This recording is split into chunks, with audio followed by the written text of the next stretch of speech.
आशीर्वाद दीजिए मामाश्री कि मैं विजय श्री प्राप्त कर लौटूं। मेरा आशीर्वाद तुम्हारे साथ है पुत्र। तुम युद्ध क्षेत्र में वो कीर्ति प्राप्त करो जो तुम्हें अमर बना दे।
क्या हुआ अंगराज?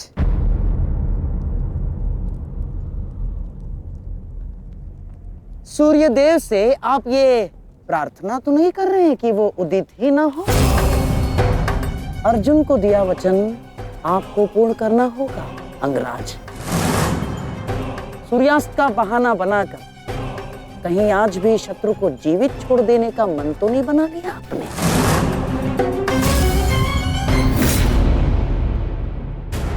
कभी कभी मौन रहने से प्राण बच जाते हैं। अब एक और शब्द अपने मुख से निकाला तो युद्ध आरंभ होने से पूर्व ही शत्रु से पहले मैं अपने पक्ष के किसी योद्धा का वध कर दूंगा।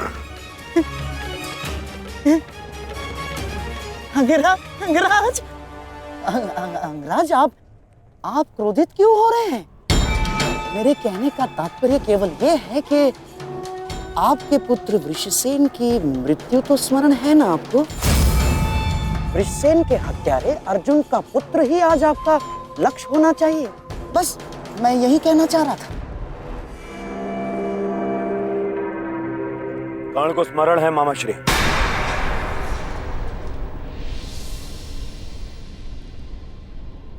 और मुझे भी।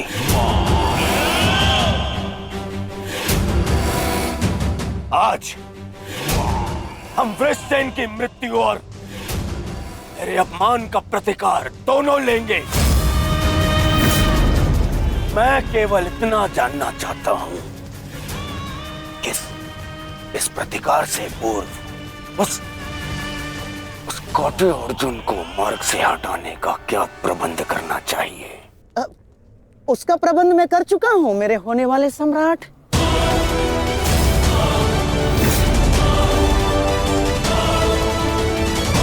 महाराज, त्रिगत नरेश सुशर्मा अवसर का लाभ उठाने के लिए एक विशाल सेना के साथ विराट पर आक्रमण करने जा रहे हैं।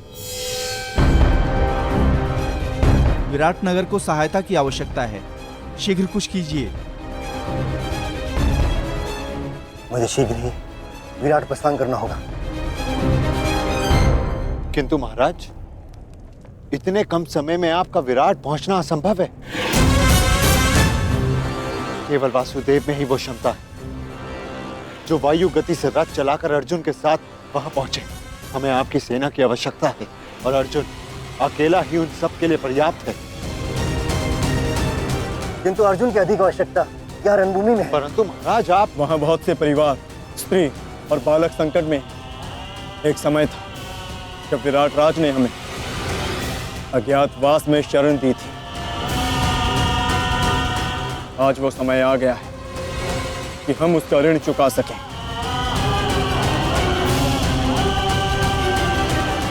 और फिर अभिमन्यु भी तो यहाँ है। मुझे इस पे पूर्ण विश्वास है। और मैं आपको विश्वास दिलाता हूँ पिताश्री कि युद्ध भूमि में आपकी कमी शत्रु को अनुभव नहीं होगी। जब आप सुशर्मा का नाश करेंगे तो आपके पुत्र की शौर्य की कीर्ति आपका स्वागत करेगी। चलिए माता, विराट की ओर प्रस्थान करें। जैसी रथी की इच्छा और जैसी महारथी की आकांक्षा।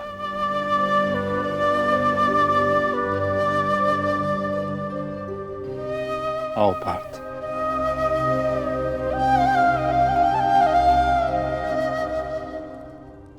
बधाई हो मेरे होने वाले सम्राट।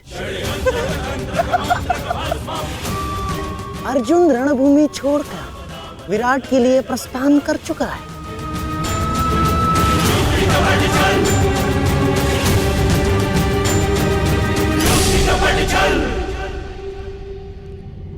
आचार्य द्रोण, समय आ चुका है। हमारी सेना को अपनी योजना अनुसार सज्ज कीजिए। जिस प्रकार चक्की का पत्थर एक ही चक्कर में अन्न के दानों को पीस देता है, उसी प्रकार हमारी यह सेना शत्रु सेना को एक ही चक्कर में पीस देगी युवराज। और अपनी सेना के नाश को रोकने के लिए आएगा वो महावीर अभिमन्यु। और वहां हम उसके प्राण फाड़ लेंगे, जिसने मुझे अपने बाणों के चक्र में फंसाया था। आज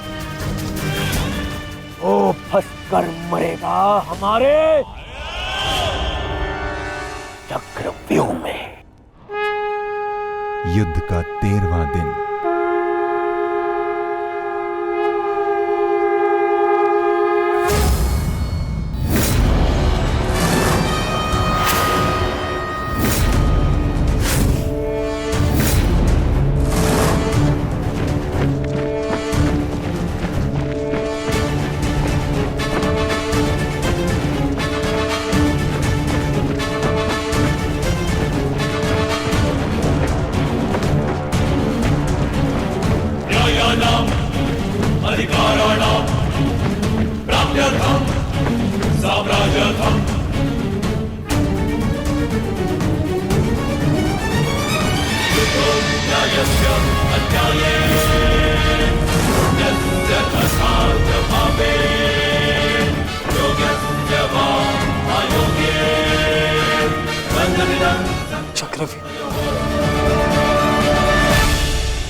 युधिष्ठिर, मैं कौरव सेनापति द्रोण चेतावनी देता हूं तुम्हें कि यदि तुम विजय प्राप्त करना चाहते हो तो इस व्यूह के भीतर आओ,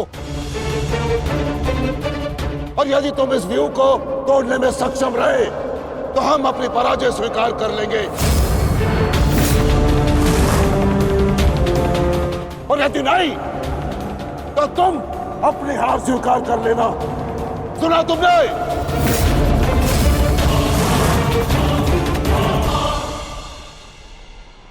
आचार्य द्रोण, हम अवश्य ही इस चक्रव्यूह को ध्वंस कर देंगे।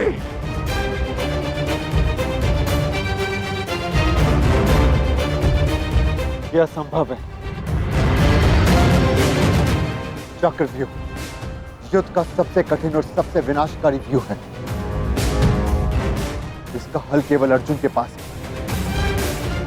यह आचार्य द्रोण की योजना थी, इसीलिए अर्जुन को युद्ध भूमि से दूर किया गया।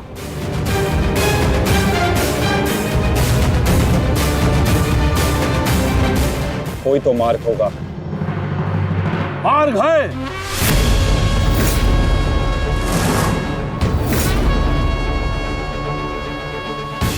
मैंने भी उसी आचार्य भारद्वाज से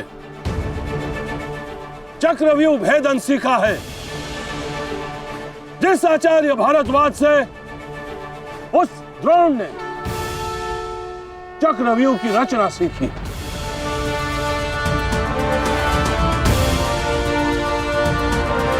इस चक्रव्यूह का भेदन मैं करूंगा।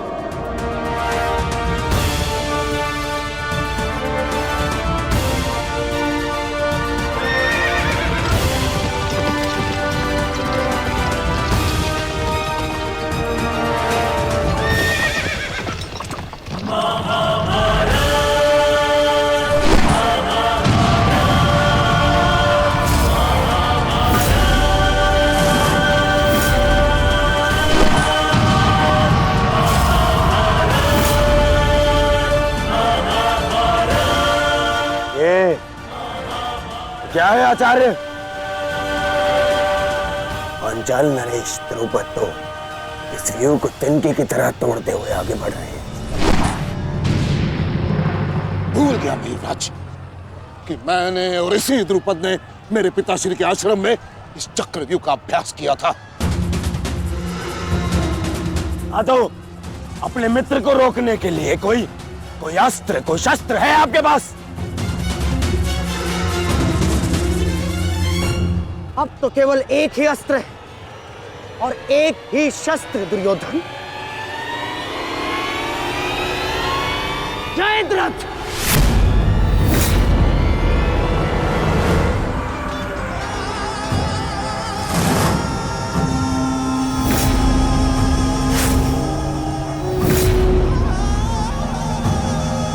जयद्रथ,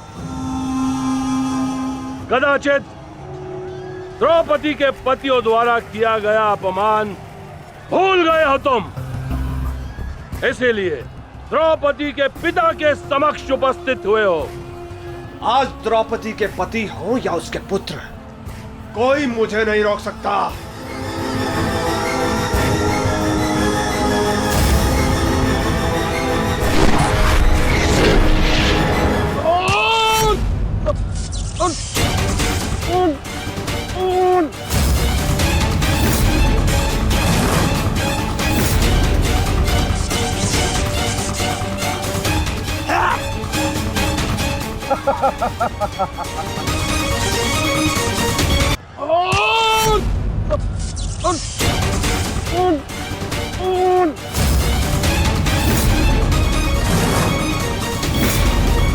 आगे बढ़ो पांडवों, अन्यथा अपनी सेना का विनाश देखो।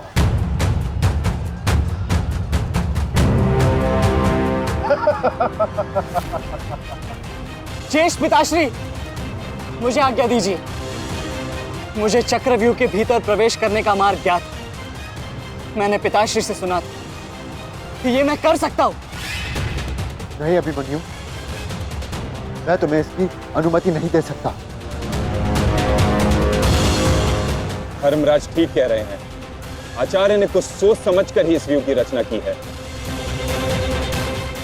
अब इसे शक्ति का सम्मिलित प्रहार ही तोड़ सकता है। मैं और भीम मिलकर प्रहार करेंगे।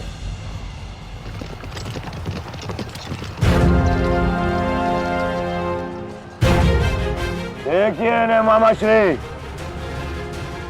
कृष्ण और भीम स्वयं आक्रमण कर रहे हैं।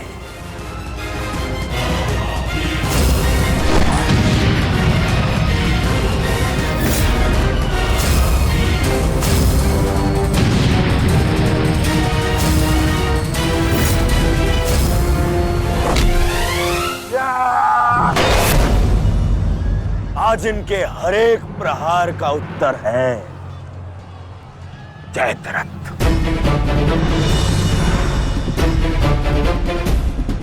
चक्रव्यूह में प्रवेश करने से पूर्व मुझसे नहीं मिलोगे मित्र? स्मरण है ना 5 चोटियां? आज उसी के प्रतिकार का दिन है। प्रभु, मैं चाहता हूं कि युद्ध भूमि में किसी एक दिन सभी पांडवों पर विजय पा सकूं। सब पांडवों पर विजयी होने का आशीष नहीं दे सकता जयद्रथ। क्योंकि अर्जुन को मैंने पशुपतास्त्र दिया।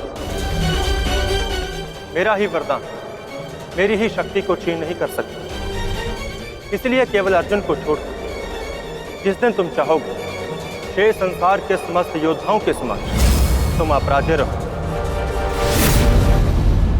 आगे बढ़ो भीम, आज मेरी गदा का स्वाद भी चक्कर देखो।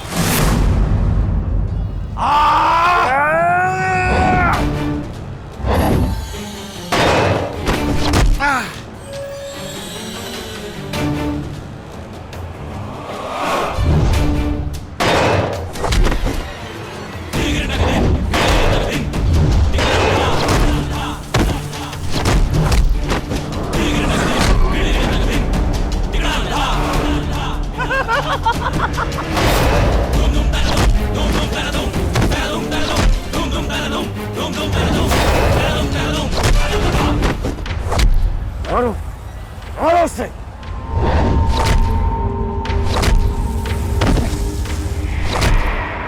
ताजश्री, आप ऐसा कैसे होने दे सकते हैं? ताजश्री भीम और मामा दृश्यद्युम्न में शक्ति है, परंतु चक्रव्यूह को शक्ति से नहीं युक्ति से तोड़ा जा सकता है। मुझे आज्ञा दीजिए। नहीं पुत्र, भविष्य के लिए वर्तमान को दांव पर लगाया जा सकता है, परंतु वर्तमान के लिए भविष्य को खोया नहीं जा सकता।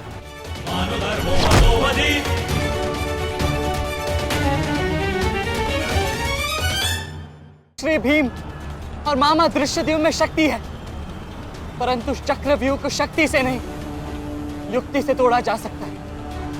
मुझे आज्ञा दीजिए। नहीं पुत्र, भविष्य के लिए वर्तमान को दांव पर लगाया जा सकता है, परंतु वर्तमान के लिए भविष्य को खोया नहीं जा सकता। एक दांव लगाने के दोष के कारण मैं आज इस महायुद्ध में खड़ा हूं। मैं दूसरा दांव नहीं लगा सकता अभिमन्यु। परंतु आज यदि चक्रव्यूह को तोड़ा ना गया तो हम ना केवल हार जाएंगे, बल्कि मेरे पिताश्री का सर भी झुक जाएगा। आपने वो दांव लगाकर सर झुकाया था और मैं ये दांव खेलूंगा अपने पिताश्री का सर ऊंचा रखने के लिए। मैंने उन्हें वचन दिया था कि युद्ध भूमि में शत्रु को उनकी कमी अनुभव नहीं होगी, और मुझे शत्रुओं को वीर अर्जुन के रक्त का तेज दिखाना। इसीलिए आज्ञा दीजिए ताजश्री, और फिर मैं अकेला कहाँ हूं? चक्रव्यूह में मेरे प्रवेश करते ही आप भी मेरे पीछे पीछे अंदर आ जाइए। मैं मार्ग बनाऊंगा और आप चक्रव्यूह को ध्वंस कीजिएगा। सोचिए मत, समय नहीं है ताजश्री। आशीर्वाद दीजिए।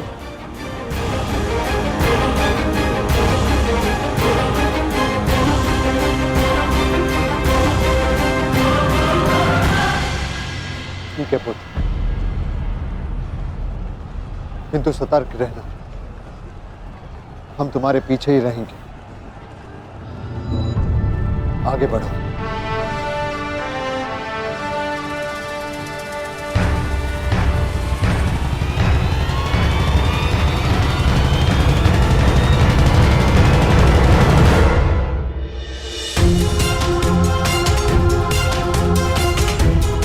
जाओ सर, जाकर सो जाओ, क्योंकि जीवन की हर रात्रि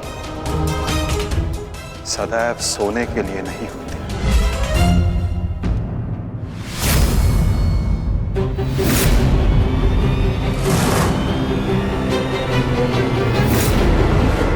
मेरी सुरक्षा के लिए माता यज्ञसेनी का आशीर्वाद है मेरे साथ, और जब तक ये मेरे साथ है मुझे कुछ नहीं हो सकता।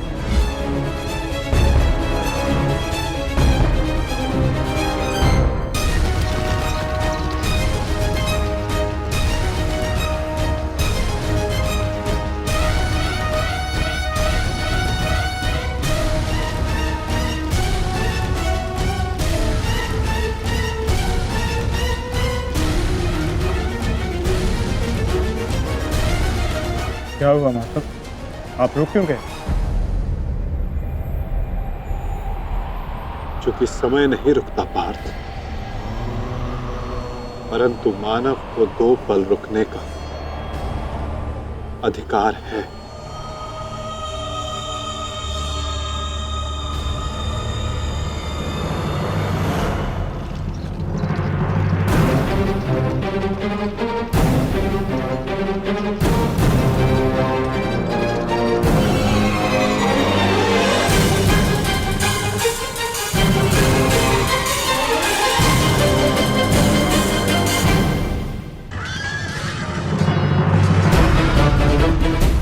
सारथी, आगे बढ़ो।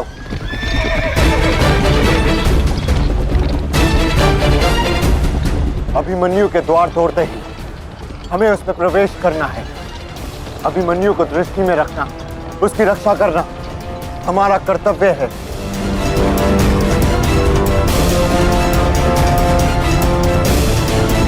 आ बालक, आ महारथियों,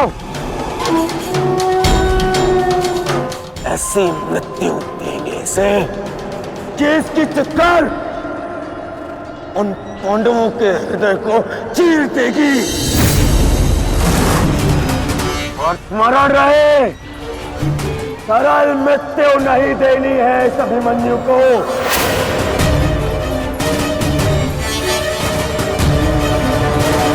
नहीं देनी है ऐसे सरल मृत्यु।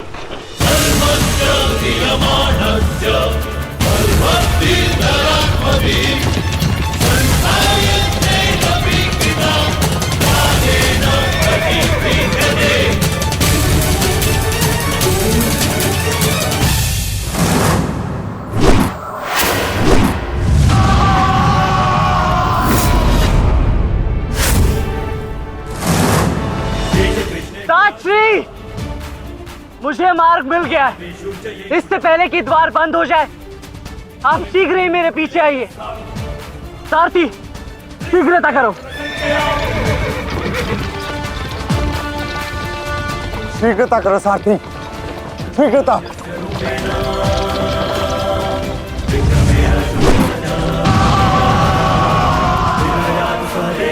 उत्तम अभिमन्यु, उत्तम।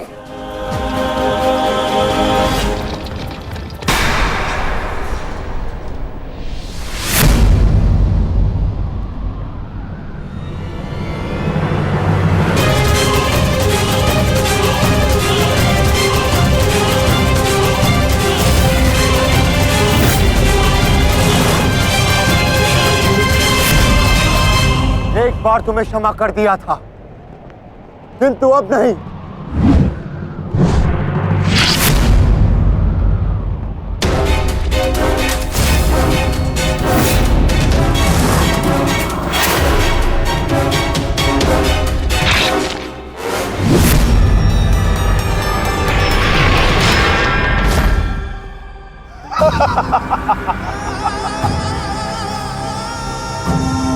एक बार अपमानित हो चुका हूं, इस बार तुम्हारी बारी है पांडवों। महादेव का वरदान सफल रहा। आज इस युद्ध भूमि में केवल मेरा शासन होगा, मेरा। केवल अर्जुन के अतिरिक्त कोई मुझसे जीत नहीं पाएगा पांडवों। और आज सिर्फ एक ही मृत्यु होगी।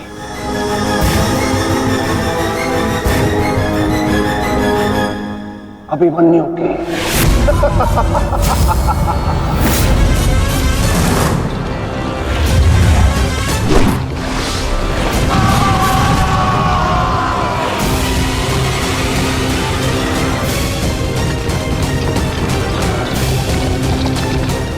एक चक्रव्यूह तुम्हें पराजित करने के लिए नहीं है मूर्खों।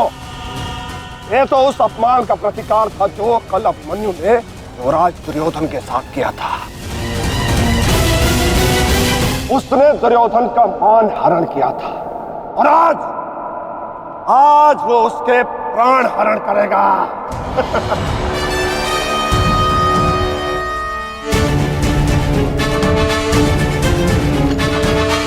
अभिमन्यु, लौट आओ, ये षड्यंत्र है। न्यायानाम अधिकाराणाम साम्यर्थम साम्राज्यर्थम। न्यायानाम अधिकाराणाम प्राप्त्यर्थम साम्राज्यर्थम। व्यू के भीतर प्रवेश करना जितना चुनौतीपूर्ण है, उतना ही चुनौतीपूर्ण उससे बाहर निकलना भी है। और यदि बाहर निकलने का मार्ग मनुष्य को नहीं पता, तो उस मनुष्य का अंत निश्चित है।